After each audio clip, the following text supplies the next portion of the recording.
अस्सलाम वालेकुम, hope you are fine. आज हम स्टार्ट करेंगे अपना लेक्चर नंबर 5। और लेक्चर नंबर 5 स्टार्ट करने से पहले मेरी आप लोगों से रिक्वेस्ट है, अगर आप लोगों ने मेरा चैनल सब्सक्राइब नहीं किया तो उसे सब्सक्राइब कर लें। अगर आप लोगों को वीडियो अच्छी लगती है तो उसे लाइक कर दें और नेक्स्ट अपने दोस्तों के साथ शेयर कर दें। अच्छा, आज का लेक्चर स्टार्ट करने से पहले मैं आप लोगों को बता दूँ कि ये बुक जो है ना वो बहुत लेंथी है और एक ही चीज़ जो है ना वो बार बार रिपीट हो रही है। पिछले लेक्चर्स में भी और आने वाले लेक्चर्स में भी यही चीज़ें दोबारा रिपीट होंगी। तो मेरी आप लोगों से यही रिक्वेस्ट है कि इसे बजाय रट्टा मारने के आप लोग जो है ना अपने कॉन्सेप्ट क्लियर करें। मैं बिल्कुल आपको उर्दू में अपने कॉन्सेप्ट क्लियर करवा दूँगी। ये चीज़ें आप लोग उर्दू में अपने माइंड में रखें। और ये बुक्स वैसे भी जो है ना वो लास्ट सेमेस्टर में होगी, तो इतना बंदे को हो ही जाता है कि वो थोड़ा बहुत जो है ना वो अपनी इंग्लिश मार ही ले।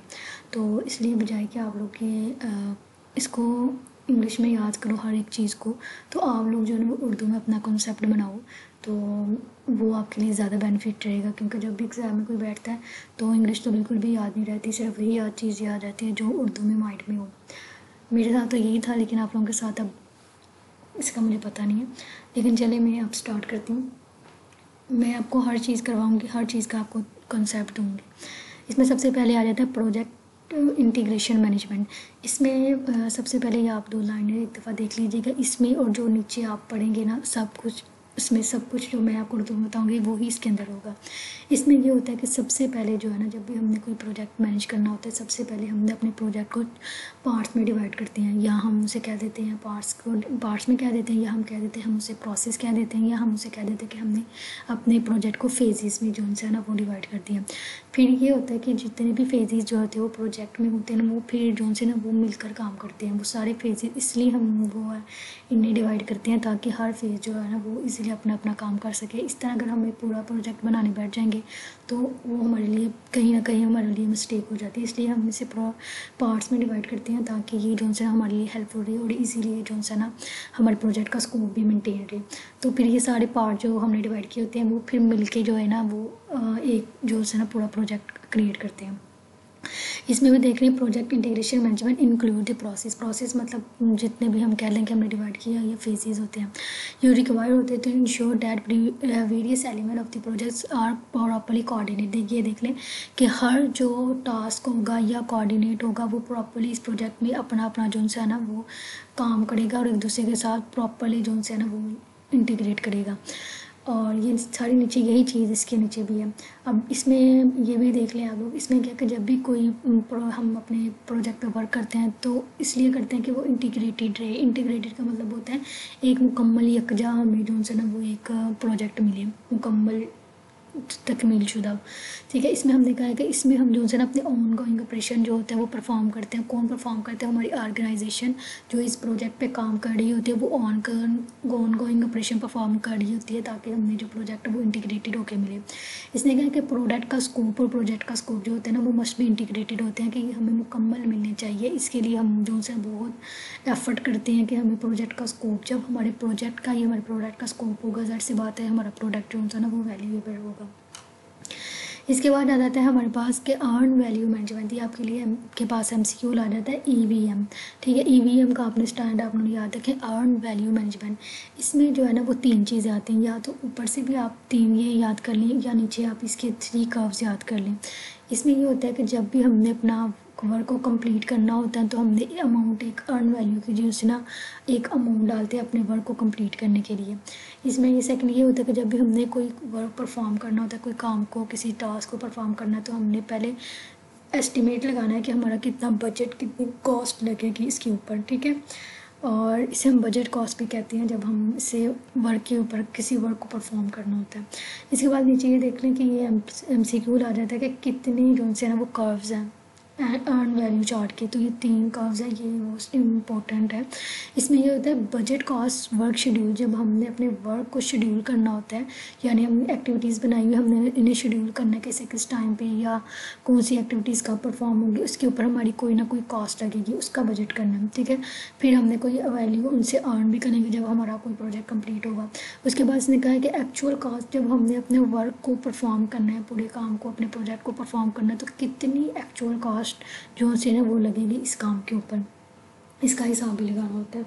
इसके बाद आ जाता है प्रोजेक्ट मैनेजमेंट स्कोप। एक चीज़ मैं आप लोगों को बता दूं कि प्रोजेक्ट का स्कोप तब ही होगा जब प्रोजेक्ट की जो रिक्वायरमेंट्स है वो हमारे यूज़र से सक्सेस मीट कर रही हूँ, यानी जो हमें यूज़र ने कहा हुआ है ना, यानी कि कोई एक यूज़र है वो, या कोई कह सकते हैं कंज्यूमर है, कोई भी है। जैसे कि मैं हूँ, मैं किसी से प्रोजेक्ट बनवा रही हूँ तो मैंने उसे कहना कि ये मेरे प्रोडक्ट में ये क्वालिटी हो, ये फंक्शनलिटी हो, ये चीज़ हो। जब तक वो मेरी रिक्वायरमेंट को फुलफ़िल नहीं करेगा, यानी वही जो मैंने चीज़ रिकमेंड की है कि मुझे ये चीज़ चाहिए, अगर वो चीज़ मुझे अपने प्रोजेक्ट में मिलेगी नहीं तो ज़ाहिर सी बात है उस प्रोजेक्ट का कोई स्कोप नहीं होगा और मुझे पसंद नहीं आएगा। तो इसका यही मतलब है इस प्रोजेक्ट स्कोप में कि तब जो उनसे ना इसमें वो प्रोसेस इंक्लूड होते हैं जो यकीन दिखाने के लिए जो हमारा वर्क है जो हमें रिक्वायर्ड होता है वो जो उनसे ना हमारे यूज़र की उससे जो उनसे ना वो कंप्लीट हो रहा हो, सक्सेसफुली हो रहा हो।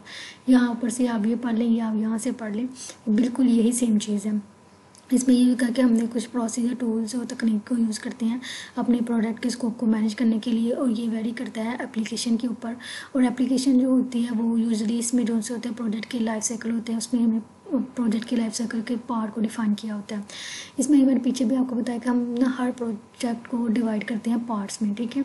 इसके बाद इसमें यहाँ से आप कर लें, अगर आपने वो नहीं करना तो ठीक है आप यहाँ से कर लें। देखिए project general result in a single product, यानी कि जब भी हमें कोई प्रोडक्ट का रिजल्ट मिल रहा है तो सिर्फ एक प्रोडक्ट का जो सा रिजल्ट मिलता है। इसमें ये देखिए किसने कहा कि इसमें डिफरेंट पार्ट्स होते हैं, जैसे कि उन्हें आपको पीछे बताया था कि जब भी हम कोई प्रोजेक्ट बनाते हैं तो उसे हम पार्ट्स में डिवाइड करते हैं ताकि हमें अच्छा प्रोजेक्ट मिले, उसका कोई स्कोप हो, उसकी कोई वैल्यू हो, उसकी कोई क्वालिटी हो, ठीक है। इसमें भी इसने वही बात जो उनसे ना हर बात रिपीट हो रही है, जो पीछे पढ़ के आए उसमें भी वही बात रिपीट हो रही है, यहाँ भी वही बात रिपीट हो रही है कि इसमें जो उनसे ना प्रोसेस या कंपोनेंट्स इंक्लूड होते हैं, और हर जो कंपोनेंट है ना वो सेपरेटली जो उनसे ना इंडिपेंडेंट होता है प्रोडक्ट के अंदर, जो अपना वो काम कर रहा होता है ना उसमें प्रोजेक्ट में इंडिपेंडेंट जो उनसे वो काम कर रहा होता है। इसमें इसने ये कहा था कि जैसे हमारे पास कोई टेलीफोन का सिस्टम है, उसके अंदर कौन सी चीज़ें इन्वॉल्व होती हैं। इसमें देखो हार्डवेयर भी हमारे टेलीफोन के अंदर इन्वॉल्व होता है, सॉफ्टवेयर, ट्रेनिंग एंड इम्प्लीमेंटेशन, हर एक चीज़ का एक अलग अलग जो उनसे है ना वो काम है। इसमें फिर आगे आ जाता है कि हमने प्रोजेक्ट टाइम मैनेजमेंट। टाइम का पता क्या मतलब है कि हमने जो एक्टिविटीज़ यानी अपने प्रोजेक्ट को डिवाइड किया हुआ है उससे हमने टाइम देना उससे कि ये कौन सी एक्टिविटीज़ कब ख़त्म होगी, कौन सी कब ख़त्म होगी, कब ख़त्म होगी। इस तरह हमने अपने प्रोजेक्ट को ना एक टाइम में जो है वो कंप्लीट करना होता है। इसमें भी ये देखें कि project time management include process required to ensure timely completion of project. मैंने आपको बताया कि प्रोसेस कह लें या आप टास्क कह लें या एक्टिविटीज़ कह लें या आप फेजेस कह लें, एक ही इसका मतलब है। इसके बाद इसमें आ जाता है एक्टिविटीज़ डेफिनेशन, यानी आप लोग मैं आपको एक बात बता दूं कि आपने ये चीज़ें याद करनी है, इससे इसके नाम से आप लोगों को ये पता चल जाएगा कि इसमें हमने क्या करना है। इसमें आप मतलब आपको इस तरह आपका कॉन्सेप्ट हो जाए कि इस नाम आए तो आपको पता चल जाए कि इसमें क्या चीज़ थी। उर्दू में याद रखें। एक्टिविटी डेफिनेशन में आना है, सबसे पहले हमने अपनी एक्टिविटीज़ को आइडेंटिफाई करना है, यानी उनकी शनाख्त करनी है कि कौन सी एक्टिविटीज़ हमने रखनी है। उसके बाद जो आइडेंटिफाई हमने कर ली, अपनी एक्टिविटीज़ को आइडेंटिफाई कर लिया, उसको हमने डॉक्यूमेंटिंग करनी है, उसे डॉक्यूमेंटिंग के लिहाज से करना है। उसके बाद ऐसा है कि एक्टिविटी की ड्यूरेशन एस्टिमेट करना, यानी जो हमारी एक्टिविटी, यानी ये देख लें इसने कहा estimate the number of work period that will be needed complete individual activities. कहती है कि जो भी किसी भी प्रोजेक्ट को कंप्लीट करने के लिए जो एक्टिविटीज़ होती हैं ना, हमने अपनी एक्टिविटीज़ को इस एक्टिविटीज़ को हमने उनसे ना उसका ड्यूरेशन बताना, उसका टाइम बताना, उससे टाइम को एस्टिमेट करना कि कितना जो टाइम है ना वो इस एक्टिविटीज़ को लगेगा। इसके बाद शेड्यूल डेवलपमेंट कर लेना। इसमें इसने कहा है कि जब भी हम अपने प्रोजेक्ट का शेड्यूल क्रिएट करते हैं सबसे पहले हमने अपनी रिसोर्स रिक्वायरमेंट्स को देखना है, फिर आइडेंटिफाई करना है एक्टिविटी की ड्यूरेशन को। एक्टिविटी मतलब प्रोसेस, फेजेस और जो भी आपने डिवाइड किए हुए होते हैं प्रोजेक्ट के अंदर, ये सारी उसका आपने जो है ना वो शेड्यूल कर लेना।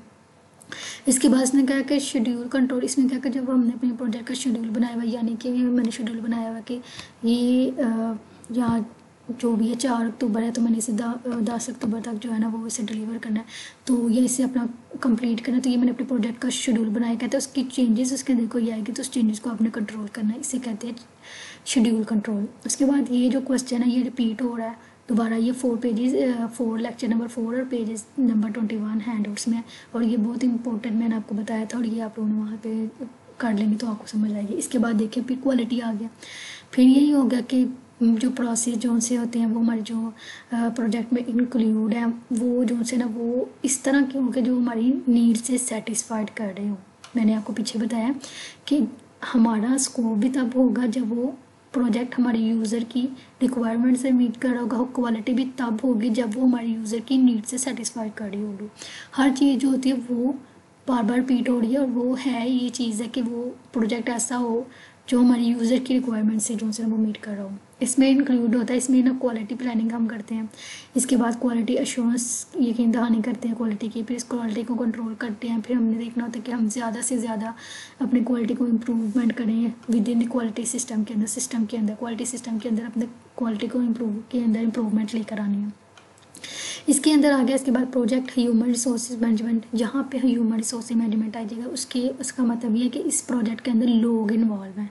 रिसोर्सेज ह्यूमन रिसोर्सेज का मतलब है इस प्रोजेक्ट के अंदर लोग इन्वॉल्व हैं जो अपने मुख्तलिफ राय देते हैं या अपने आइडियाज़ देते हैं। इसमें भी इसने कहा कि people involve with the project, it includes all the project stakeholder. इसमें कहते हैं कि प्रोजेक्ट का स्टेक होल्डर कह सकते हैं या हम कह सकते हैं हमारा कोई कस्टमर होगा या कोई हमारा पार्टनर्स होगा या इंडिविजुअल कंट्रीब्यूशन होगी या कोई स्पॉन्सर होगा।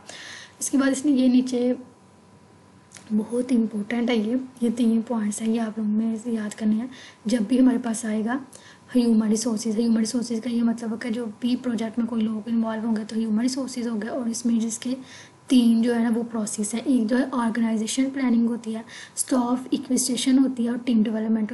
ऑर्गेनाइजेशन प्लानिंग में क्या होता है, सबसे पहले कहते हैं हमने जब भी कोई प्रोजेक्ट बनाते हैं तो ज़ाहिर सी बात है किसी एक्टिविटीज़ को आइडेंटिफाई करना, फिर उसे डॉक्यूमेंटिंग करना, फिर अपने प्रोजेक्ट को असाइन करना कि हमने किसको ये प्रोजेक्ट असाइन करना है, उसके प्रोजेक्ट के रूल्स भी बताने साथ, फिर रिस्पॉन्सिबिलिटी किसकी होगी इस प्रोजेक्ट को कंप्लीट करने की। उसके बाद जो होता है ना हमने इस प्रोजेक्ट की रिपोर्टिंग भी करनी होती है, रिपोर्ट लेनी होती है अपने जिसको हमने ये असाइन किया होगा उससे रिपोर्ट लेंगे।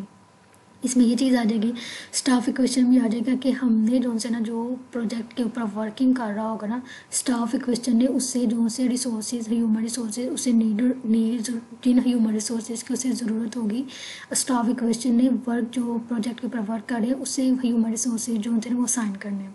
टीम डेवलपमेंट का क्या होगा कि यहाँ ये डेवलपिंग इंडिविजुअली कोई एक अकेला बंदा कर रहा होगा या कोई ग्रुप में होगा, वो जो से ना वो इन्हेंस करेंगे प्रोजेक्ट की परफॉर्मेंस को। टीम डेवलपमेंट जो होती है वो प्रोजेक्ट की परफॉर्मेंस को इन्हेंस करेगी। और इसके नीचे फिर ये वही मेजर 3 पार्ट्स हैं वो जो ऊपर बता के आई थी, तो यही आप लोगों ने दोबारा वही चीज़ है। इसके बाद कम्युनिकेशन का पीछे भी मैं आप लोगों को बता के आई थी, लेक्चर नंबर 4 में था शायद, कि जब भी कम्युनिकेशन देखिए जब भी हमारी कम्युनिकेशन ठीक होगी तो हमारी जो सी है ना प्रोजेक्ट सक्सेसफुल होगा, प्रोजेक्ट की क्वालिटी अच्छी होगी। जब हमारी कम्युनिकेशन ठीक नहीं होगी तो हम अपनी इंफॉर्मेशन या अपनी बात दूसरों तक सही तरीके से पहुँचा ही नहीं सकेंगे। जब हमारी कोई बात या हमारी कोई आइडियाज़ या हमारी जो रिक्वायरमेंट्स है वो कोई अगला बंदा या हम प्रोजेक्ट को डेवलप करने वाला हमारी बात को समझेगा ही नहीं तो वो किस तरह हमारा प्रोजेक्ट एक सक्सेसफुल होगा। ये आप लोग ये देख लें, ये सारा बिल्कुल वही लिखा हुआ है। ये ऊपर तो लिखा हुआ है in process required timely ensure, हमने अपने टाइमली से कंप्लीट करना है। और इसमें अप्रोप्रिएट जनरेशन, अच्छी कोई जनरेशन जो न्यू जनरेशन वो उसके अंदर कलेक्शन होगी, स्टोरेज होगी, या आपने करना होगा तो कर ले। लेकिन इसमें ये देखने कि इसमें लोग इन्वॉल्व होते हैं, अपने आइडियाज़ देते हैं, इन्फॉर्मेशन जो होती है वो जो ज़रूरी होती है अपने प्रोजेक्ट को सक्सेस करने के लिए, ये इन्फॉर्मेशन इसमें आती है। ये फॉर सक्सेस का मतलब यही होता है कि प्रोजेक्ट की सक्सेस, क्योंकि हम प्रोजेक्ट की बात कर रहे हैं। इसमें कहते हैं कि एवरीवन इन्वॉल्व होता है, must be prepare, everyone involve, हर कोई जो है ना इसमें प्रोजेक्ट में इन्वॉल्व होता है और वो प्रिपेयर करने की कोशिश करता है और अपने सेंड और रिसीवर कम्युनिकेशन जो होती है ना वो उसको एक दूसरे के साथ रिसीव करते हैं, ठीक है। उसके बाद उन्होंने क्या कम्युनिकेशन की प्लानिंग करना, फिर इंफॉर्मेशन डिस्ट्रीब्यूशन करना, परफॉर्मेंस की रिपोर्टिंग करना, एडमिनिस्ट्रेटिव क्लोजर करना, यानी कम्युनिकेशन प्लानिंग करना। सबसे पहले हमने आइडेंटिफाई करना कि हमने इन्फॉर्मेशन कहाँ से लेनी है, फिर हमने जो इन्फॉर्मेशन हमने अच्छी ले ली है कहीं से तो वो हमने अपने प्रोजेक्ट के स्टॉक होल्डर के साथ या जो प्रोजेक्ट को परफॉर्म कर रहे हैं उनके साथ डिस्ट्रीब्यूट करनी है। फिर उस जो हमने परफॉर्मेंस अपने प्रोजेक्ट पे की है उसकी परफॉर्मेंस की रिपोर्टिंग करना, फिर एडमिनिस्ट्रेटिव क्लोजिंग करना, फिर यानी कि इकट्ठे होकर जो उनसे ना एक दूसरे को प्रोजेक्ट के कंप्लीट करने के फॉर्मलाइज तरीके से करना। और इसके बाद है रिस्क, ये बहुत इंपॉर्टेंट है, ये आप लोगों ने कर लेना। यहाँ तो आपको यहाँ पे एमसीक्यू भी आ जाता है। सबसे पहले एमसीक्यू आता है project management is a systematic process. ये जो है वो एक सिस्टमेटिक प्रोसेस है। आपको एमसीक्यू में आएगा एनालिटिक प्रोसेस, यहाँ आ जाएगा एसिमेट्री का, ये सिंक्रोनाइजेशन, इस तरह की। इसने कहा कि रिस्क मैनेजमेंट जो होता है ये सिस्टमेटिक प्रोसेस ऑफ आइडेंटिफाइंग के लिए, किसी भी चीज़ की शिनाख्त के लिए सिस्टमेटिक प्रोसेस है। ये एनालाइजिंग करते हैं एंड रिस्पॉन्ड देता है जब प्रोजेक्ट के रिस्क, और ये प्रोजेक्ट के रिस्क के लिए ना हमें कोई ना कोई रिस्पॉन्स देता है, ठीक है। इसके बाद उसने कहा कि हमने सबसे पहले अपने रिस्क की मैनेजमेंट की प्लानिंग करनी है। इसने कहा कि प्लान करना दैट इज को जितनी भी प्रोजेक्ट के अंदर एक्टिविटीज़ देख रही मैंने, फिर यही बात आ गई कि प्रोजेक्ट को पार्ट्स में डिवाइड किया हुआ, तो जो एक्टिविटीज़ या उसके पार्ट या प्रोसेस होते हैं उसके अंदर उस हर एक को सेपरेटली देखना है कि उसके अंदर कितना रिस्क की आ सकता है, उसकी प्लानिंग करना उस हर एक्टिविटीज़ पर। उसके बाद हमने अगर अपना रिस्क आइडेंटिफाई कर लिया है तो हमने बताना है कि कितना वो रिस्क जो है ना वो हमारे प्रोजेक्ट को कितना अफेक्ट कर सकता है। रिस्क का मतलब होता है ख़तरा, या ये कह रहे हैं कि कोई भी ख़तरा हमारे प्रोजेक्ट को लाक हो सकता है। पहले हमने आइडेंटिफाई करना है कितना अफेक्ट उससे करेगा। उसके बाद है क्वालिटेटिव रिस्क, फिर हमने क्वालिटी एनालाइज करना है कि क्वालिटेटिव कितना जो रिस्क है जो हमारे लिए बेनिफिशियल होगा, क्वालिटेटिव। फिर क्वांटिटेटिव रीजनिंग का मतलब होता है फिर प्रोबेबिलिटी जो से ना वो हमने मेजर करनी है कि वो हमारी प्रोजेक्ट के जो ऑब्जेक्टिव को कितना इम्पैक्ट कर सकता है, एस्टिमेट लगाना है कितना इम्प्लीकेशन होगा हमारे प्रोजेक्ट के ऑब्जेक्टिव के लिए। उसके बाद इसको रिस्पॉन्स करना, यानी इसके बाद डेवलपिंग प्रोसीजर होते हैं, तकनीक होती है कि हमने अपॉर्चुनिटीज़ एंड रिड्यूस थ्रेट। इसमें ये होता है कि प्रोजेक्ट के ऑब्जेक्टिव्स को हमने करना है कि जितना कम हो सके रिड्यूस करना, अपने थ्रेट्स को, खतरात को और कम करना है और अपनी टेक्निक्स को इन्हेंस करना है। उसके बाद होता है मॉनिटर एंड कंट्रोल। इसके बाद इसने ये कहा था कि जो हमारे रिस्क है ना उससे हमने मॉनिटर करना, कि कोई भी मॉनिटर करते रहना, कोई ना कोई रिस्क हमारे उधर आ ना जाए।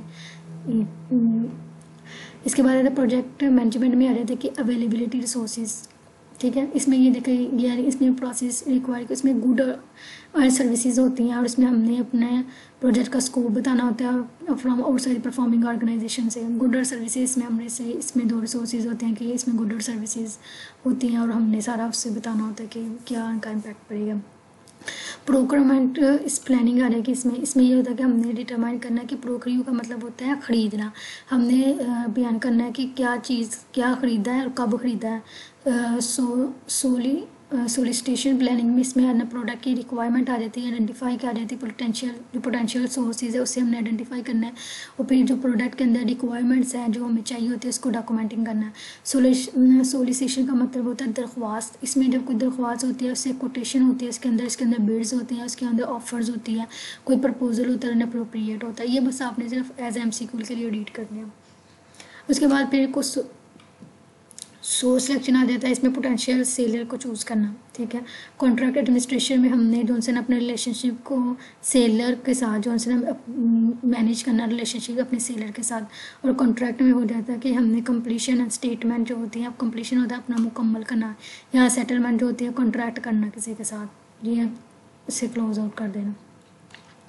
उसके बाद आ जाता है कि project procurement management discuss from perspective of the buyer and the buyer relation. कहते हैं कि जो ख़रीदारी होती है ना वो हमने देखना कि उसका क्या रिलेशनशिप है हमारे बायर और सेलर के दरमियान। उसके बाद से क्या है कि जो सेलर होते हैं ना उसे हम कहते हैं सब कॉन्ट्रैक्टर, वेंडर, सप्लायर, ये इम्पोर्टेंट MCQ है। सेलर को हम कह सकते हैं सब कॉन्ट्रैक्टर भी कह सकते हैं, वेंडर भी कह सकते हैं और सप्लायर भी कह सकते हैं। उसके बाद आ जाता है कि बायर जो होता है वो भी कम कस्टमर होता है, और ये आप लोगों ने पढ़ लेना। ये जो स्टेक होल्डर है वो सेलर होता है, ये चीज़ बस आप लोगों ने याद रखनी है। और सेलर प्रोजेक्ट मैनेजमेंट है वो जो उनसे ना वो प्रोजेक्ट को मैनेज करता है, और इसमें इसने कहा कि जो टर्म और कंडीशन होते हैं वो कॉन्ट्रैक्ट करती है बिकम की input many of the seller process. जो जितने भी सेलर प्रोसेस होते हैं जो चीज़ें पेज होते हैं उनके ऊपर ये एक जो से की इनपुट होता है, और ये कॉन्ट्रैक्ट करते हैं किसी भी सेलर प्रोसेस की टर्म और कंडीशन के ऊपर। और लेक्चर सिर्फ ख़त्म हो गया यहाँ पे।